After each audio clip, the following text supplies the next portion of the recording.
نحمده ونستعينه ونستغفره ونؤمن به ونتوكل عليه ونعوذ بالله من شرور أنفسنا ومن سيئات أعمالنا من يهده الله فلا مضل له ومن يضلله فلا هادي له ونشهد أن لا إله إلا الله وحده لا شريك له ونشهد أن سيدنا ومولانا محمدا عبده ورسوله صلى الله تعالى عليه وعلى آله وأصحابه وبارك وسلم تسليما كثيرا كثيرا. حدثنا عبد الرحمن بن شيبة قال أخبرني ابن أبي الفديك قال حدثني موسى عن أبي هازم أن أبا مرة مولى أم هاني بنت أبي طالب أخبره أنه ركب مع أبي هريرة إلى أرضه بالعقيق فإذا دخل أرضه صاح بأعلى صوته عليك السلام ورحمة الله وبركاته يا أمتا تقول عليك السلام ورحمة الله وبركاته يقول رحمك الله كما ربيتني صغيرا فتقول يا بني وأنت فجزاك الله خيرا ورضي عنك كما بررتني كبيرا. قال موسى كان اسم أبي هريرة عبد الله بن عمرو.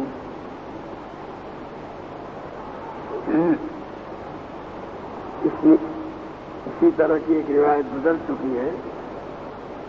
دوسری روایت ہے حضرت ابو مرہ جو حضرت ام ہانی رضی اللہ تعالی عنہا کے آزاد کردہ غلام ہیں.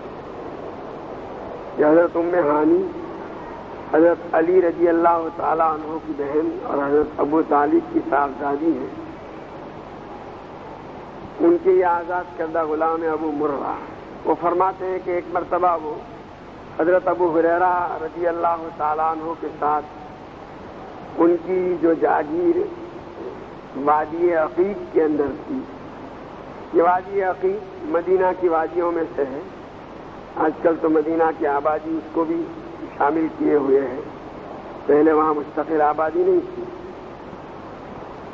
فَإِذَا دَخَلَ أَرْضَهُ صَاحَ بِأَعْلَى صَوْتِهِ کہ حضرت ابو ہریرہ رضی اللہ تعالیٰ عنہ جب اپنی اس جاگیر اور زمین میں داخل ہوئے تو بلند آواز سے اپنی ماں کو خطاب کرتے ہوئے کہا اے امی جان علیک السلام ورحمۃ اللہ وبرکاتہ. تو اس کے جواب میں ان کی والدہ نے کہا وعلیک السلام ورحمۃ اللہ وبرکاتہ. حضرت ابو ہریرہ رضی اللہ تعالیٰ عنہ پھر بولے کہ اللہ تعالیٰ آپ پر رحم کرے جیسے بچپن میں آپ نے میری پرورش فرمائی. اس کے جواب میں ان کی والدہ نے کہا اے میرے پیارے بیٹے اللہ تعالیٰ آپ کو بھی بہترین بدلہ عطا فرمائے اور اللہ آپ سے راضی ہو کہ تم نے بڑے ہونے پر میرے ساتھ حسن سلوک کیا. یہ حضرت ابو ہریرہ رضی اللہ تعالیٰ عنہ کا معمول تھا جیسا کہ پہلے بھی گزر چکا. وہ جب باہر جاتے تھے گھر سے تو جاتے ہوئے والدہ کو سلام کر کے یہ الفاظ کہہ کر جاتے تھے اور واپسی میں بھی یہی ان کا طریقہ کار تھا. باب حقوق الوالدین والدین کی نافرمانی ان کے ساتھ بدسلوکی ان کو ایذا اور تکلیف پہنچانا یہ بھی کبیرہ گناہ ہے. حدثنا مسدد قال حدثنا بشر بن المفضل قال حدثنا الجريري عن عبد الرحمن بن ابي بكر عن ابيه رضي الله تعالى عنه قال قال رسول الله صلى الله عليه وسلم الا انبئكم باكبر الكبائر ثلاثه قالوا بلى يا رسول الله قال الاشراك بالله وحقوق الوالدين وجلس وكان متكئا الا وقول الزور ما زال يكررها حتى قلت ليته سكت. حضرت ابو بکرہ رضی اللہ تعالیٰ عنہ فرماتے ہیں کہ ایک مرتبہ نبی کریم صلی اللہ تعالی علیہ وسلم نے صحابہ کو خطاب کرتے ہوئے فرمایا الا انبئکم باکبر الکبائر، کبیرہ اور بڑے گناہوں میں جو سب سے بڑے گناہ ہیں وہ نہ بتلاؤں؟ 3 مرتبہ آپ نے یہ سوال کیا حضرات صحابہ سے، تو اس پر صحابہ نے عرض کیا بلا یا رسول اللہ، کیوں نہیں اللہ کے رسول، ضرور بتلائیے۔ تو اس پر نبی کریم صلی اللہ تعالیٰ علیہ وسلم نے ارشاد فرمایا کہ ایک تو ہے اللہ کے ساتھ کسی کو شریک کرنا، یہ تو اکبر الکبائر ہے، سب گناہوں میں سب سے بڑا، اور اللہ کے یہاں اس کی معافی بھی نہیں، اللہ ہے کہ آدمی شرک سے توبہ کر کے ایمان قبول کرے، توحید پر آ جائے۔ وہ حقوق الوالدین اور ماں باپ کی نافرمانی، ان کے ساتھ بدسلوکی، بس یہاں پہ اسی لیے لائے ہیں کہ یہ بھی کبیرہ گناہوں میں بڑا گناہ ہے۔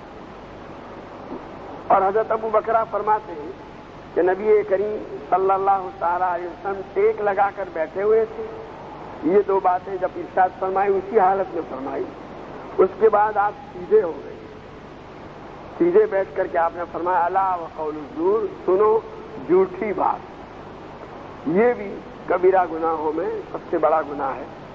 حضرت ابو بکرہ فرماتے ہیں الا وقول الزور، اس جملے کو اور ان الفاظ کو نبی کریم صلی اللہ تعالیٰ علیہ وسلم بار بار دہراتے رہے، یہاں تک کہ میں اپنے جی میں کہنے لگا کاش آپ خاموش ہو جائیں۔ یہ اس لیے تمنا کی کہ حضرات صحابہ رضی اللہ تعالیٰ عنہم کو نبی کریم صلی اللہ تعالیٰ علیہ وسلم کی تکلیف اور زحمت گوارا نہیں تھی، آپ اس کو بار بار لوٹا رہے تھے، جس سے انہوں نے محسوس کیا کہ گویا اس طرح آپ اب ایک طرح کی زحمت برداشت فرما رہے ہیں، اور مقصد حضور اکرم صلی اللہ تعالیٰ علیہ وسلم کا اس گناہ کی صنعت قباحت کو دلوں کے اندر بٹھانا ہے۔ تو یہ گویا کہنا چاہتے ہیں کہ حضور کا مقصد تو حاصل ہے، ہمارے دلوں میں اس کی قباحت بیٹھ چکی ہے، اب آپ خاموش ہو جائیں تو اچھا، زیادہ زحمت نہ برداشت کریں۔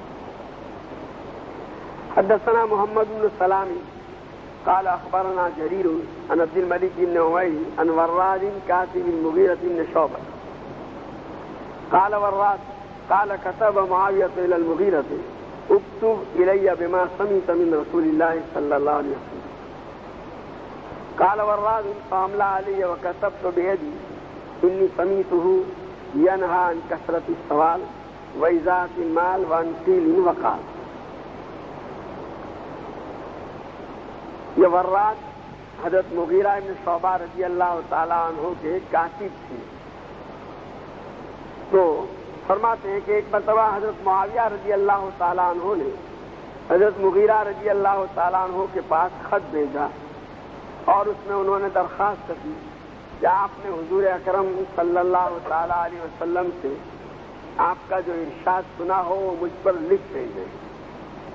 وراد کہتے ہیں کہ حضرت مغیرہ رضی اللہ تعالیٰ عنہ نے مجھے لکھوایا اور میں نے اپنے ہاتھ سے لکھا، یہ رائٹر تھے، وہ لکھوا رہے تھے کیا انی سمیت ہوں کہ میں نے نبی کریم صلی اللہ تعالیٰ علیہ وسلم کو سنا کہ آپ منع فرما رہے ہیں عن کثرت سوال کی زیادتی۔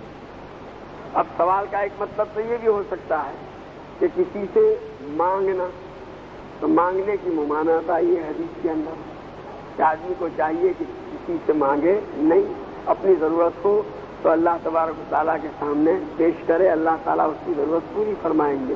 لوگوں سے سوال کرنا اس پر بڑی وعید آئی ہے کہ جو آدمی اس طرح سوال کرے گا قیامت کے روز ایسی حالت میں آئے گا کہ اس کے چہرے پر گوشت نہیں ہوگا، رونق نہیں ہوگی۔ ایک تو مطلب یہ ہو سکتا ہے، یا بلا ضرورت سوال، بعض لوگوں کو عادت ہوتی ہے کوئی مسئلہ درپیش نہیں ہے ایسے ہی جو ہے سوالات کرتے رہتے ہیں، تو اس طرح کے بلا ضرورت کے سوالات سے بھی، یہاں تک کہ حضور اکرم صلی اللہ تعالیٰ علیہ وسلم سے اگر کوئی سوال کرتا اور آپ کو یہ اندازہ ہوتا کہ یہ صورتحال پیش نہیں آئی ہے اور یہ پوچھ رہا ہے، تو اس پر حضور صلی اللہ علیہ وسلم ناراضگی کا اظہار فرماتے ہیں۔ اس طرح کے سوالات اس سے گویا منع فرمایا۔ وَإِزَاءَةِ الْمَالِ، اور مال کو ضائع کرنا، یعنی آدمی اپنا مال ہے لیکن یہ مال بھی اللہ تبارک و تعالیٰ کی طرف سے امانت ہے، اس کو جس طرح استعمال کرنے کا حکم دیا گیا ہے اور جتنی مقدار میں استعمال کرنے کا حکم دیا گیا ہے اسی طرح اسی مقدار میں استعمال کرنے کی اجازت ہے. اگر اس میں ذرا ادھر ادھر کیا جائے گا تو اللہ تبارک و تعالیٰ کے یہاں گرفت ہوگی، سوال ہوگا. تو کسی کا اپنے مال کو ضائع کرنا، اس طرح استعمال کرنا کہ وہ بیکار ہو جائے، اس سے شریعت نے منع کیا. وان قیل وقال، اور لوگوں کے حالات کی تحقیق میں قیل تو بھائی یوں ہوا فلانا ہوا، اس طرح کی لوگوں کی باتیں ہوتی ہے، قیل و قال، اس سے منع کیا گیا. پارکی پنچات جس کو اپنی گجراتی میں کہتے ہیں، لوگوں کے حالات کی تحقیق کرتے رہنا، کیا ہوا، کیا بات پیش آئی، اس سے منع کیا. اب اس روایت کے اندر تو 3 باتوں کا تذکرہ ہے، لیکن یہی حدیث اور مقامات پر امام بخاری رحمۃ اللہ علیہ نے اسی کتاب میں اور ابواب میں 1-2 جگہ پر پیش کی ہے. وہاں 2 چیزوں کا اضافہ ہے.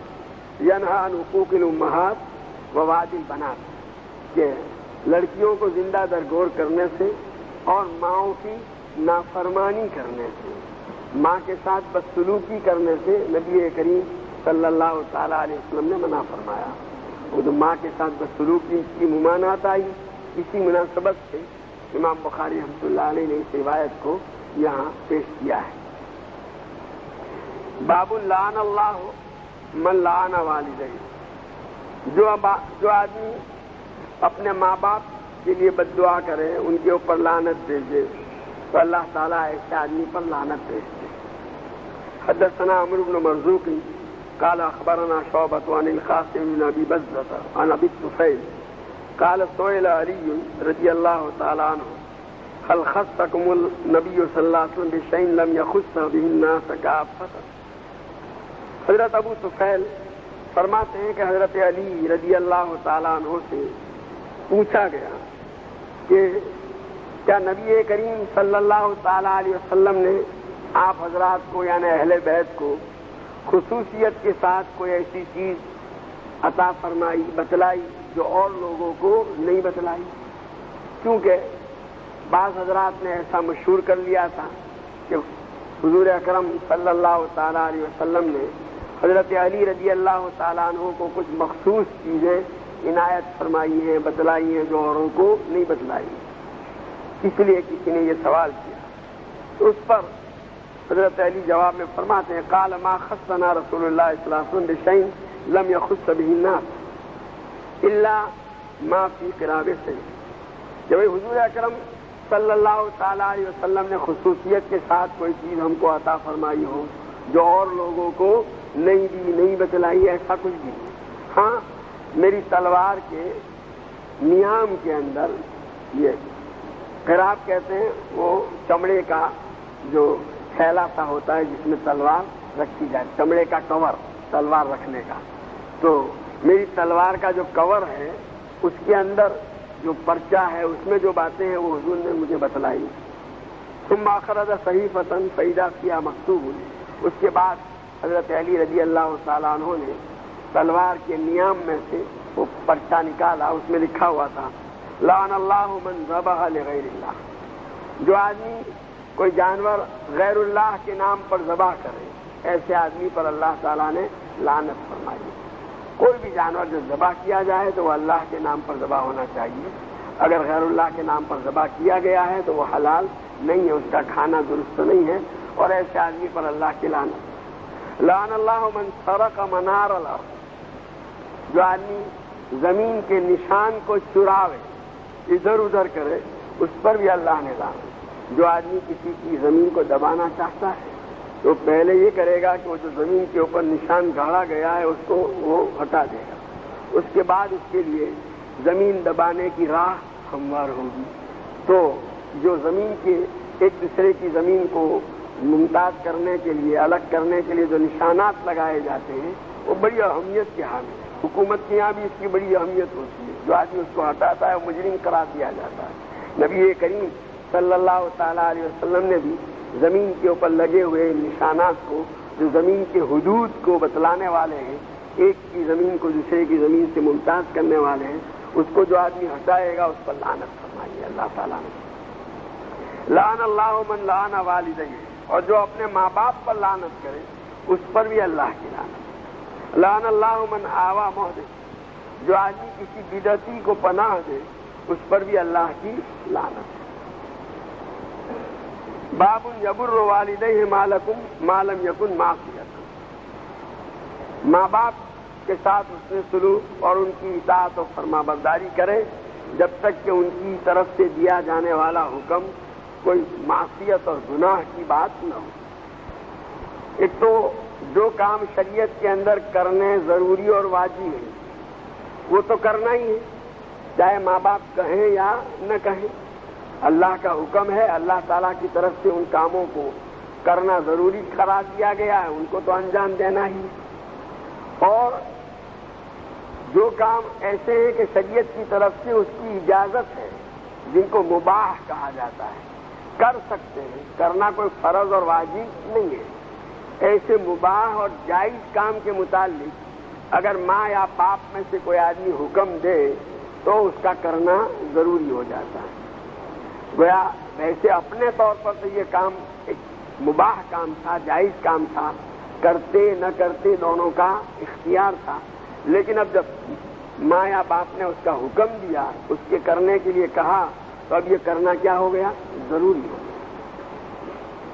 اور تیسرا، جن کاموں کو کرنے سے اللہ تبارک و تعالیٰ نے منع فرمایا ہے، حرام اور ممنوع کام، تو اگر ماں یا باپ میں سے کوئی ایسا کام کرنے کے لیے کہے جو شریعت کے اندر جائز نہیں ہے تو اس میں ان کی اطاعت اور فرما برداری نہیں کی جائے گی، اس لیے کہ بھائی ماں باپ کی اطاعت اور فرما برداری تو اللہ کے حکم کو بجا لانے کے لیے کی جاتی ہے۔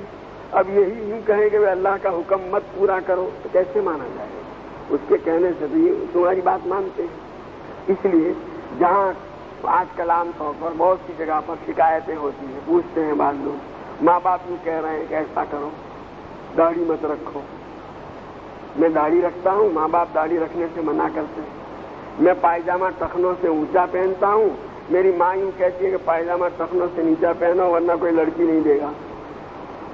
ایسی بات ماننا یہ حالات جائز نہیں، ان کی اطاعت نہیں کی جائے گی۔ ماں باپ کوئی دوسرے کسی ناجائز کام کا حکم کریں تو اس میں ان کی وہ بات مانی نہیں جائے گی۔ فلاں رشتے داروں کے ساتھ قطع رحمی کا حکم کریں، ایسا فلانے کے ساتھ جو ہے فلانے رشتے دار کے ساتھ صلہ رحمی مت کرو، تو قطع رحمی حرام ہے، تو ماں باپ اگر اس کا حکم کریں گے تو اس کی بات مانی نہیں جائے گی۔ حدثنا محمد بن عبد العزیز قال حدثنا عبد الملک بن الخطاب ابن عبید اللہ ابن ابی بکرۃ البصری لقیته بالرملة قال حدثني راشد ابو محمد عن شهر بن حوشب عن ام الدرداء عن ابي الدرداء رضی اللہ تعالی عنہ قال اوصانی رسول اللہ صلی اللہ علیہ وسلم بتسع۔ حضرت ام درداء جو حضرت ابو درداء رضی اللہ تعالی عنہ کی اہلیہ ہیں، یہ ام درداء صغرا، ایک ام درداء کبریٰ تھی جو صحابیہ تھی، یہ صحابیہ نہیں ہے، تابعیہ ہیں۔ وہ اپنے شوہر حضرت ابو درداء رضی اللہ تعالیٰ عنہ سے نقل کرتی ہیں کہ حضور حضرت ابو درداء فرماتے ہیں کہ اوصانی رسول اللہ صلی اللہ علیہ وسلم بتسع، کہ نبی کریم صلی اللہ تعالیٰ علیہ وسلم نے مجھے کیا 8-9 باتوں کا حکم دیا۔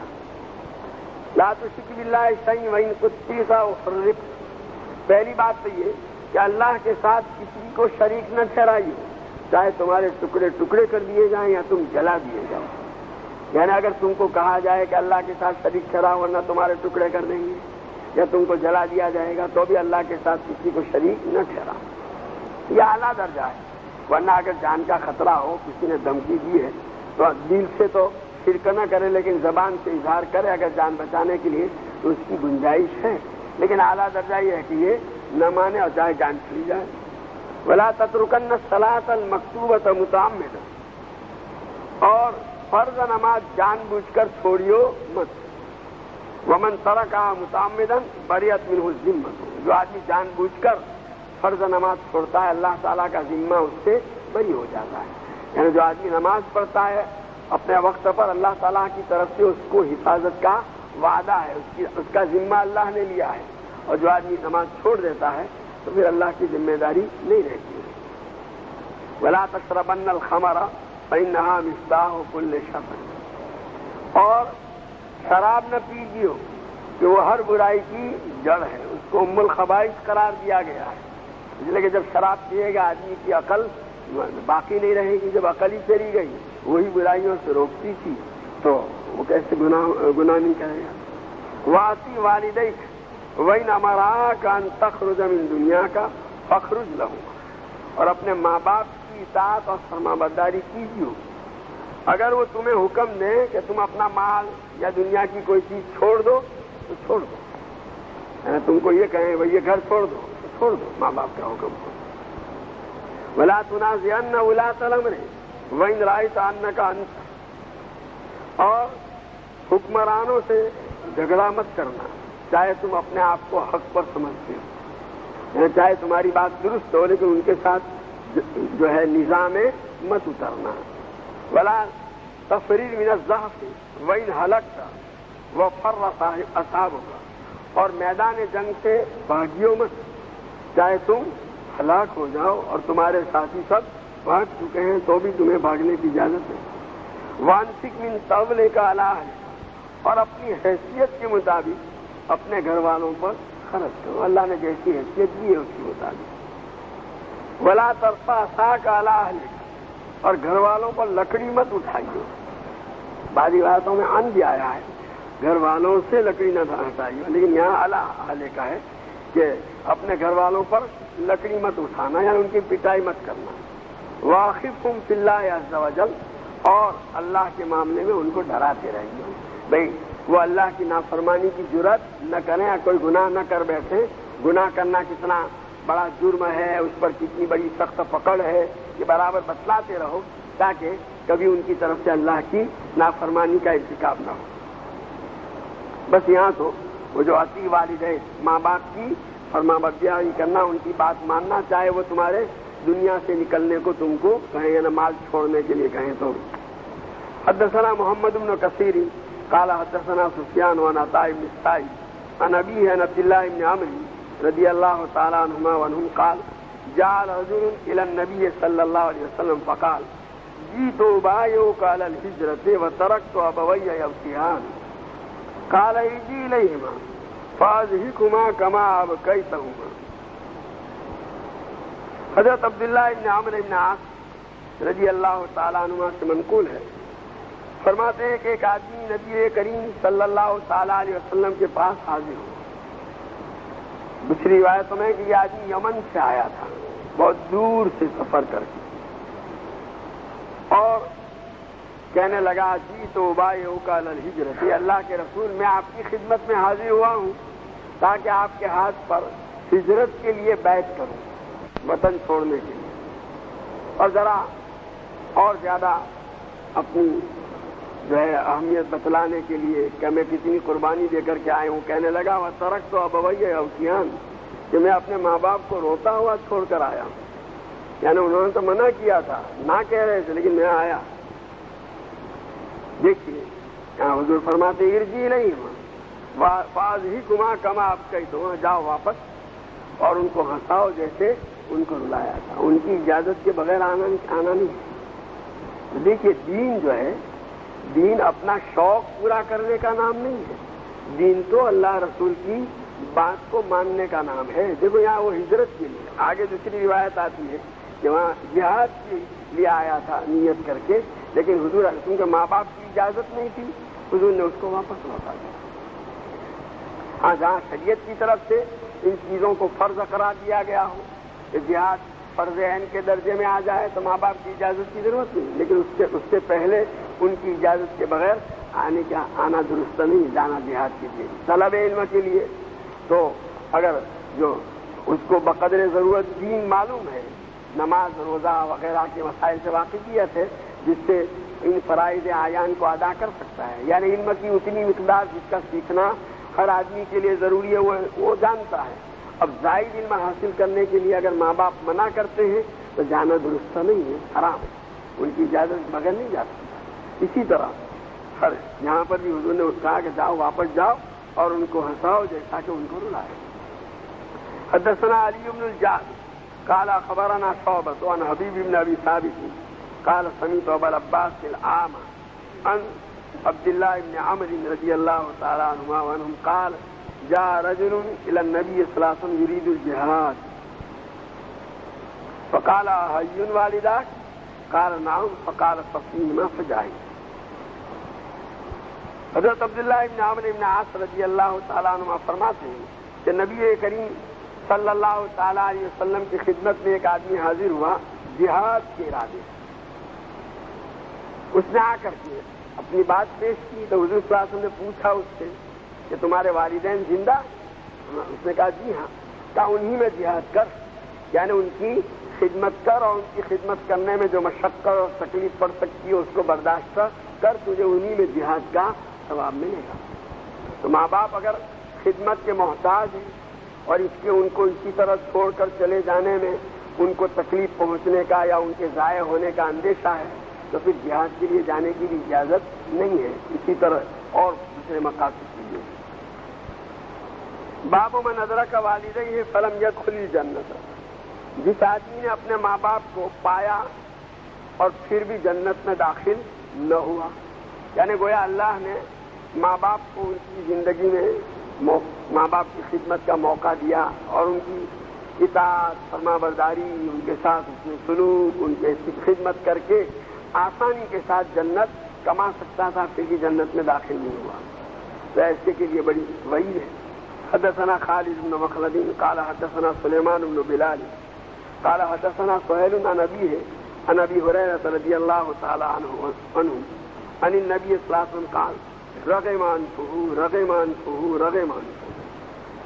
حضرت ابو ہریرہ رضی اللہ تعالی عنہ فرماتے ہیں کہ نبی کریم صلی اللہ تعالی علیہ وسلم نے ایک مرتبہ ارشاد فرمایا، اس آدمی کی ناک خاک آلود ہو، اس آدمی کی ناک خاک آلود ہو، اس آدمی کی ناک خاک آلود ہو، وہ آدمی رسوا ہو، وہ آدمی رسوا ہو. قالوا یا رسول اللہ من؟ 3 مرتبہ آپ نے یہ فرمایا. تو صحابہ نے عرض کیا کہ اللہ کے رسول کون؟ قال من ادرک والدیہ عندہ الکبر او احدہما فدخل النار، کہ جس نے اپنے ماں باپ کو، جس کے ماں باپ کو اس کے یہاں بڑھاپا آ گیا، یا ایک اس کے سامنے ماں باپ بوڑھے ہوئے اور ان کی خدمت کر کے وہ جنت حاصل، یا ایک اس کے سامنے ماں باپ بوڑھے ہوئے اور ان کی خدمت کر کے وہ جنت حاصل کر سکتا تھا، پھر بھی جنت حاصل نہیں کی، جہنم میں گیا، تو اس سے بڑا بدبخت اور کون ہو سکتا. تو ماں باپ کی تھوڑی سی خدمت بھی، ان کے دل کو راضی کر لینا، ان کی اطاعت اور فرما برداری کرنا آدمی کے لیے بڑی کامیابی کا ذریعہ ہے. ان کا دل ناراض نہیں ہونا چاہیے. باب من بر والدیہ زاد اللہ کی عمر. ایک اور فائدہ بتلاتے ہیں والدین کی خدمت کا، ان کے ساتھ حسن سلوک کا، کہ جو آدمی ماں باپ کی خدمت کرتا ہے، ان کے ساتھ حسن سلوک کرتا ہے، اس کی زندگی میں اللہ تعالیٰ اضافہ فرماتے ہیں، اس کی زندگی میں برکت دیتے ہیں. حدثنا اصبغ بن الفرد قال اخبرني ابن وهب عن يحيى بن ايوب عن زبان بن فائد عن سهل بن معاذ عن ابيه رضي الله تعالى عنه وعنهم قال قال النبي صلى الله عليه وسلم من بر والديه طوبى له زاد الله عز وجل في عمره. حضرت معاذ بن جبل رضی اللہ تعالیٰ عنہ سے منقول ہے، فرماتے ہیں کہ نبی کریم صلی اللہ تعالیٰ علیہ وسلم نے ارشاد فرمایا، جو آدمی اپنے ماں باپ کے ساتھ حسن سلوک کرتا ہے، بھلائی سے پیش آتا ہے، ان کی خدمت کرتا ہے، ان کو راضی کرتا ہے، اس کے لیے خوشخبری ہو، طوبیٰ لہ، مبارک، اللہ تعالیٰ اس کی عمر میں اضافہ فرماتے ہیں، روزی میں بھی اضافہ فرماتے ہیں.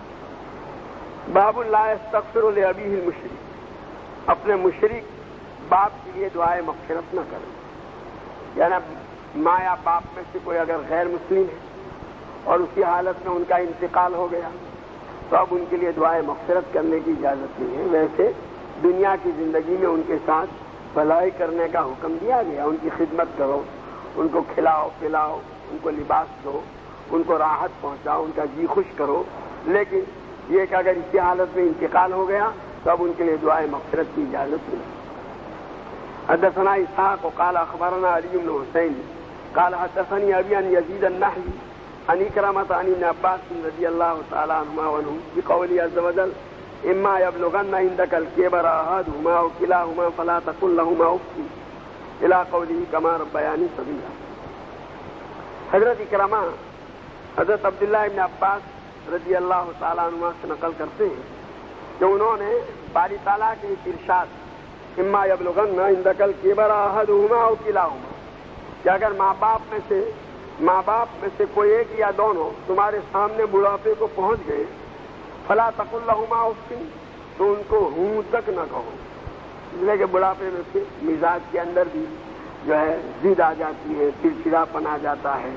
تو کہا ایسی حالت میں بیٹا بھی، خدمت کرنے والا بیٹا بھی کبھی چڑ جاتا ہے، تو کہا اس کی اجازت نہیں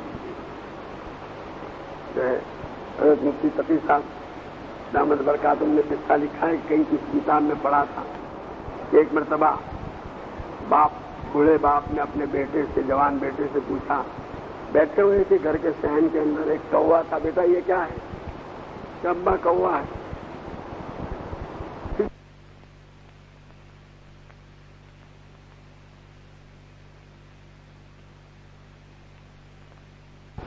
بیٹا یہ کیا ہے؟ ابا کہا نا کوا ہے۔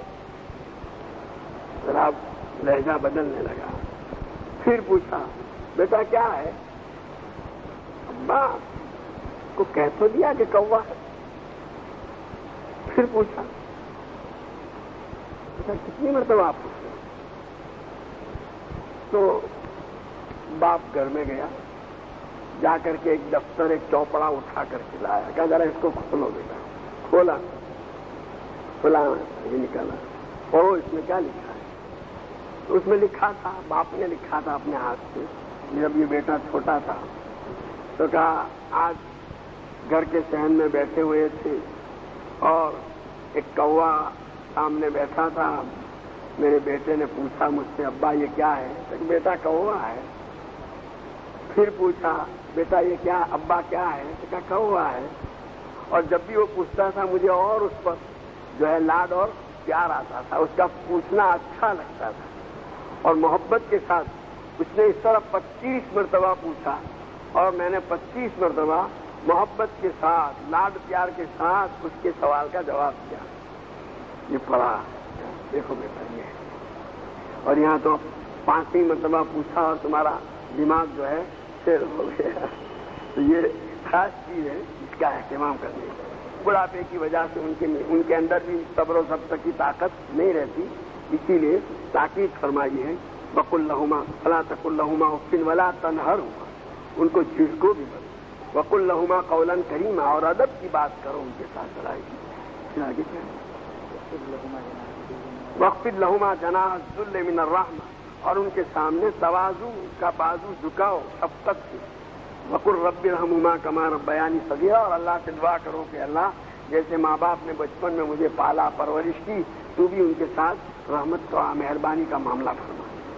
تو حضرت عبداللہ بن عباس رضی اللہ تعالیٰ عنہ نے یہ آیت پڑھی، اور اس کے بعد اکرمہ کہتے ہیں کہ حضرت عبداللہ بن عباس رضی اللہ تعالیٰ عنہ نے ارشاد فرمایا کہ اس آیت کو سورہ برات کی اس آیت نے منسوخ کر دیا، ما کان للنبی والذین آمنوا ان یستغفروا للمشرکین ولو کانوا اولی قربی من بعد ما تبین لهم انهم اصحاب الجحیم، کہ نبی اور اہل ایمان کو یہ بات درست نہیں ہے کہ وہ مشرکین کے لیے دعائے مغفرت کریں، چاہے وہ ان کے قریبی رشتہ دار ہی کیوں نہ ہو، جبکہ ان کو یہ معلوم ہو گیا کہ وہ جہنم والے ہیں۔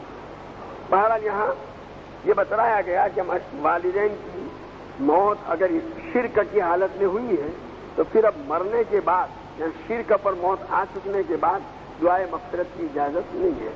یہاں یہ جو آیت کریمہ پیش کی گئی سورہ برات، اس کے شان نزول کے سلسلے میں بتلایا گیا ہے کہ جب حضرت ابو طالب جو نبی کریم صلی اللہ تعالیٰ علیہ وسلم کے چچا تھے اور حضور کی بہت حمایت، نصرت اور مدد کی تھی انہوں نے، جب ان کی موت کا وقت قریب آیا تو چونکہ وہ ایمان لائے نہیں تھے، نبی کریم صلی اللہ تعالیٰ علیہ وسلم کی دلی خواہش تھی کہ وہ اسلام قبول کر لیتے، تو جب ان کی مکہ میں یہ خبر پھیلی کہ ابو طالب کی آخری گھڑیاں چل رہی ہیں، تو ابو جہل اور عبداللہ ابن ابی امیہ پہلے ہی پہنچ گئے، کہیں آخری وقت میں بھتیجا ان سے کلمہ نہ پڑھوا لے، اس ڈر سے۔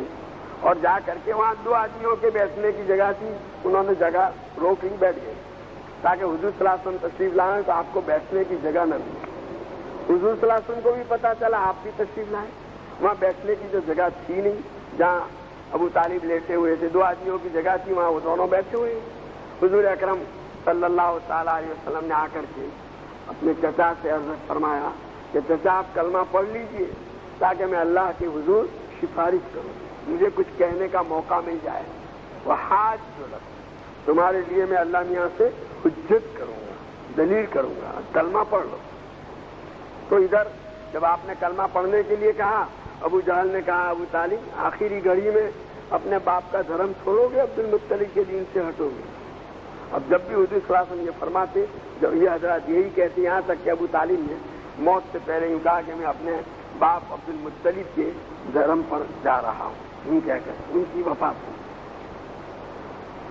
حضور اکرم صلی اللہ علیہ وسلم کو بڑا صدمہ ہوا، لیکن آپ نے یہ فرمایا تھا کہ میں تمہارے لیے دعائے مغفرت کروں گا جب تک کہ میں منع روک نہ دیا جاؤں۔ چنانچہ نبی کریم صلی اللہ علیہ وسلم ان کے لیے دعائے مغفرت کرتے رہے، یہاں تک کہ یہ آیت نازل ہوئی جس میں ان لوگوں کے لیے اور ایسے رشتہ داروں کے لیے، چاہے وہ قریبی کیوں نہ ہو، جن کی موت کفر اور شرک پر ہوئی ہو، دعائے مغفرت کرنے سے منع کر دیا گیا۔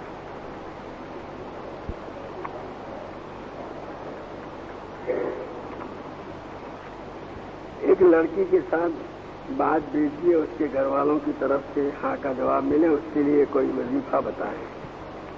بس اللہ سے دعا کرو صلاۃ الحاجت پڑھ کے، اور دعا یہ کرنی چاہیے کہ اس میں خیر ہو تو اللہ تعالیٰ مقدر فرمائے۔ خیر کس میں ہے ہم جانتے نہیں۔ کیا کسی مسلمان کو سود کا پیسہ دے سکتے ہیں جو بہت ہی تکلیف میں اور تنگی میں ہو؟ بینک کے اندر کسی شدید ضرورت یا قانونی مجبوری کی وجہ سے رقم رکھنے کی نوبت آئی اور اس کی وجہ سے اس پر بعد میں جو سود بینک کی طرف سے ملا، وہ اسی طرح کسی غریب مسلمان کو جو مستحق کے زکوٰۃ ہو دے، اسی کو دیا جانا چاہیے۔ بعض لوگوں کو دیکھا نماز میں سامنے دیکھتے ہیں، کیا اس سے نماز فاسد ہوتی ہے؟ ویسے نماز میں ادب تو یہ ہے کہ کھڑا ہو اس حالت میں آدمی سجدے کی جگہ پر دیکھے، رکوع میں ہو تو اپنے پاؤں کی پشت پر دیکھے، اور سجدے میں ہو تو آنکھیں وہیں سامنے ہی ہیں، قعدے میں ہو تو اپنی گود کے اندر نظر کرے، سلام میں دائیں طرف دائیں مونڈے پر، بائیں طرف بائیں مونڈے پر۔ لیکن اس کے علاوہ اگر ادھر ادھر اس نے نظر کی، مثلا کھڑے ہونے کی حالت میں گردن پھرائے بغیر یوں یوں دیکھتا رہا تو یہ ادب کے خلاف۔ اور اگر گردن پھیلا کر دیکھا یوں لیکن سینہ قبلے کی طرف سے ہٹا نہیں ہے تو یہ مکروہ ہے، لیکن ان دونوں کی وجہ سے نماز نہیں ٹوٹے۔ اور اگر اس طرح تو سینہ بھی پھرا دیا، قبلے سے سینہ ہٹ گیا، اس طرح دیکھا تو نماز فاسد ہو جائے۔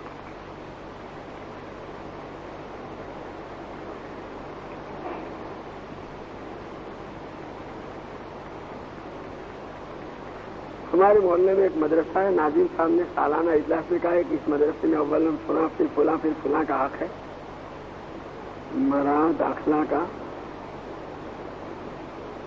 اور وہ مدرسہ وقف کا ہے، تو اس طرح تخصیص صحیح سوال سمجھ میں نہیں آیا کیا کہنا چاہتے ہیں۔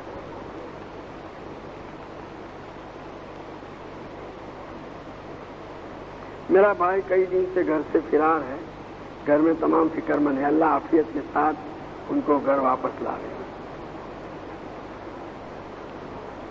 اگر کسی کے دونوں ماں باپ اس دنیا سے چلے گئے تو آپ نے جو فضیلتیں بتائی اس کو کیسے حاصل؟ بس وہ ماں باپ والی فضیلت تو بھائی ماں باپ سے حاصل کی بات اتنا ہے کہ ان کے حقوق کی ادائیگی میں، ان کی خدمت میں اگر کوتاہی ہوئی ہے تو اب اس کو دور کرنے کی شکل یہ ہے کہ ان کے لیے دعائے مغفرت کرے، ایصال ثواب کرے، ان کے جو دوست و احباب تھے ان کے ساتھ اس میں سلوک کرے، ان کے جو رشتہ دار ہیں ان کی وجہ سے جو رشتے ہیں، اپنے بھائی بہن وہ ماں باپ کی اولاد ہیں، چچا خالہ چچا پھوپھی وغیرہ یہ انہی کے بھائی بہن ہیں، ان کے ساتھ بھی اس میں سلوک کریں۔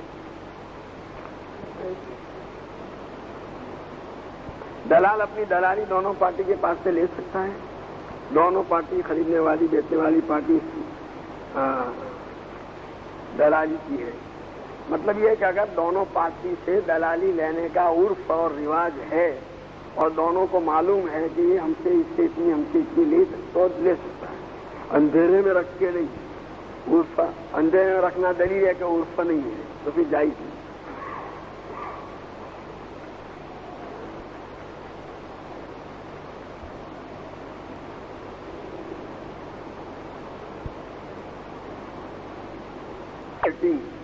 واڑی گڈیا تیری سکائی چلے گی، کیا مطلب ہے؟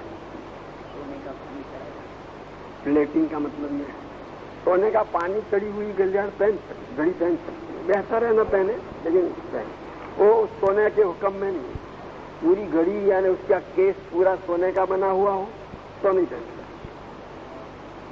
ہمارے ایک دوست نے ایک حافظ صاحب سے یہ سنا کہ ہم کو داڑھی جلدی اگانی ہو تو ہم اس پر استرا مروا سکتے ہیں، تو کیا ضرورت ہے بچہ اپنے وقت پر آئے۔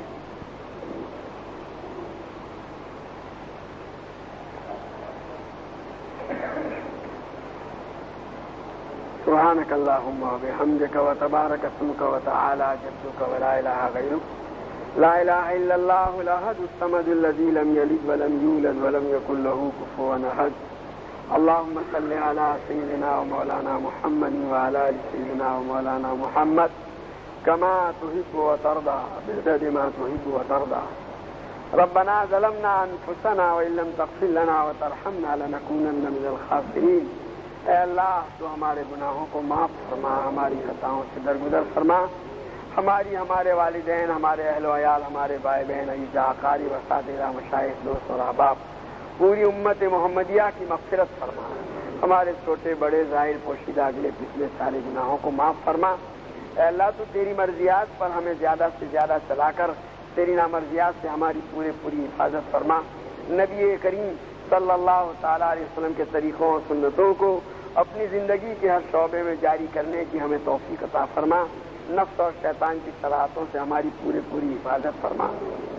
اے اللہ حضور پاک صلی اللہ علیہ وسلم کے ان پاک ارشادات کو اے اللہ ہمیں اپنی زندگی کے اندر اے اللہ رہنما بنانے کی توفیق عطا فرما۔ اے اللہ اس درس سے ہمیں ہر اعتبار سے زیادہ فائدہ پہنچا، اپنا خصوصی فضل فرما۔ بیماروں کو صحت کاملہ عاجلہ مستمرہ عطا فرما، مقروضوں کے قرضوں کی ادائیگی کی شکلیں پیدا فرما، پریشان حالوں کی پریشانیوں کو دور فرما۔ اے اللہ کاروباری اور روزی کی لائن سے جتنی بھی پریشانیاں ہیں جن کی بھی ہیں اپنے فضل سے دور فرما، ہماری تمام کی ضروریات کو اپنے خزانے غیب سے اے اللہ پورا فرما، ہمیں کسی کا محتاج اور دستنگر نہ بنا۔ اے اللہ قید و بند میں محبوسوں کو رہائی نصیب فرما، مقدمات میں ماخوذ کو بری فرما، جو جس مصیبت میں گرفتار ہے اے اللہ اس سے نجات عطا فرما۔